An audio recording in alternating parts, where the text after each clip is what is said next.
channel. If you're stopping for the first time, you're welcome. My name is Isiolona and I am a registered nurse, a registered midwife, as well as a professional makeup artist. And over here we discuss all things pertaining to faith, to health, to nursing, as well as makeup or beauty. So these are the kind of contents you're looking out for. Please do not hesitate to like, to share, as well as subscribe. Now today's video is going to be another story time video, and if you're familiar with the channel, you know that I would normally try to infuse storytime videos into the contents I put out, just for the purpose of drawing lessons and sometimes just me talking about my experience, because 98%, or should I say 99%, of the storytime videos I talk about or do, they are my personal experiences. Okay, now in this video I want to talk about my first ever experience dealing with loss of a child, that's as a patient. Now prior to this video I want to talk about, to this story I want to talk about, I've dealt with loss, but that had to do with adults, you know, that's as patients. I'm a nurse. Okay, so this happened way back. Okay, I was a student, I think year 3, I don't know, I can't recall, but I know it happened a long time ago. I was a student and I needed to get something from a fellow student, a fellow colleague of mine in the hospital. We're on clinicals, that's on clinical posting during that period, and all through my time as a student nurse, I was never posted to pediatric units, never. Okay, so I was going to get something from a colleague of mine who was posted to the pediatric unit. That day I was not on duty, so I came from the house and was going to the hospital, and I was putting on mufti. Okay, and when I got to that unit, I remember walking along the corridor, and I was like, I've never been to this unit before, I've never been posted here.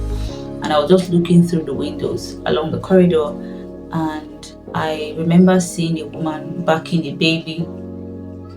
What drew my attention to the baby was I could see the what do we call it now, the vertebral column of the child. That's to tell you how skinny the child was. I could just see the bones protruding through the skin. It was just as if they took the child's skin and just plastered it on his bones. That's how skinny he was. So I walked into the unit. I was at the visitors area because I was putting on mufti, and I asked the junior student who was also posting there for my colleague, and I was told she was at the other side of the ward. And mind you, that ward was the biggest ward in the whole hospital. I noticed that when I walked in, it was a really big ward, and that was when I asked, why is this ward so big? And I was told that you have the oncology aspect, that's patients who have cancer, and then you have another division and all of that. And I was like, children have cancer? Prior to that time, I never knew that children had cancer. So I was shocked because I thought cancer was just for aged people, you know, matured elderly people, let me use it that way. So I was actually really surprised, and as I was there was commotion. The nurses on duty, I'm talking about the staff nurses now, started running. I saw a nurse trying to get this electrical suction device. If you're a medical personnel, you know what I'm talking about, but the electrical suction device. And I was like, what is she going to use it for? There's no light. There was no light. And I could hear a woman, you know, saying, let me just say the boy's name was John, because I remember the boy's name very well. His name is not John, but let's use his name John. John will not die. John will not die. Father, John will not die. And she just kept on prophesying it. And I asked the students, what is going on? And they said, there's a boy who has cancer and something was up. So that's why that nurse dragged the suction device, you know, at that time, trying to help the boy. I wasn't there. I was in the visitors area. I didn't cross over to the place where the boy was lying down. That's to the bed area. And immediately I started shaking. I had not seen the boy. I didn't know who the boy was, but I started shaking, like I was visibly shaking, and I started praying, praying that the boy should not die, even though I had not even seen the boy. Okay, and I knew that the boy had died based off how the mother started lamenting and crying and wailing and rolling on the floor. Whew.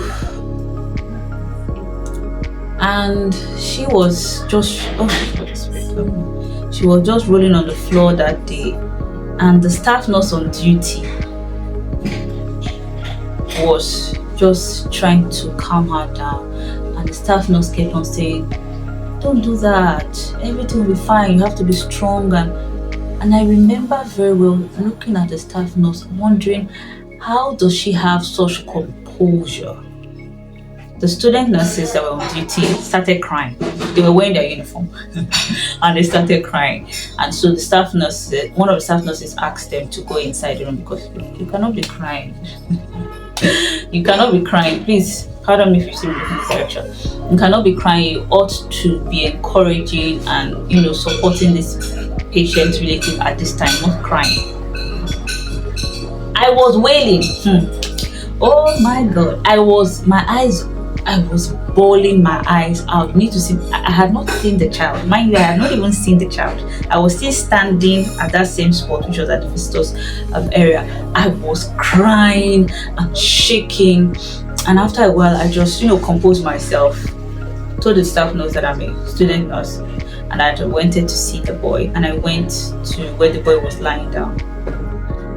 And I asked, "How old is this boy?" And I was told he was 7 years old. 7 years old with cancer. You know how painful cancer can be. I know that cancer is usually long term. The suffering is, Jesus Christ. And all that came to my mind was, this boy has been suffering this thing for nothing less than 6 months. I got what I wanted to get, because at that point I was so pissed off. I got what I wanted to get, and I walked straight to my house. And I remember getting home, and I called my mom on the phone, and I was crying. I was angry at God. I was angry at God. And I remember calling my mom and telling her what happened.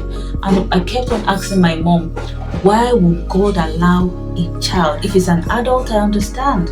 An adult going through this pain, I would say the adult has sinned, has done something wrong, but a child of 7 years, and cancer, that child must have lived with cancer, if not from birth, but from a long time. Why? That was the question I was asking. Why is God so wicked? How can he do this to a child? And my mom was just trying to console me. I was crying. I was shaking, I was crying, and I remember for like 3 days or so, I didn't pray, I didn't talk to God. As far as I was concerned, I was beefing God.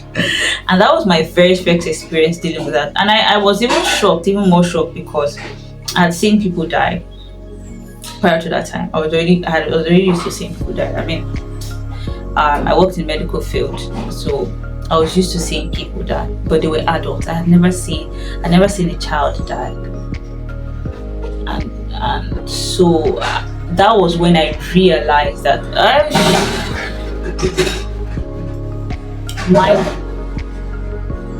my weakness when it comes to dealing with patients,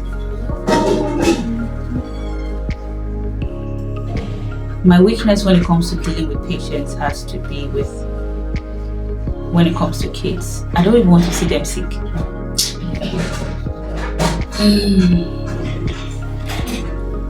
I don't even want to see them fall sick. That's me.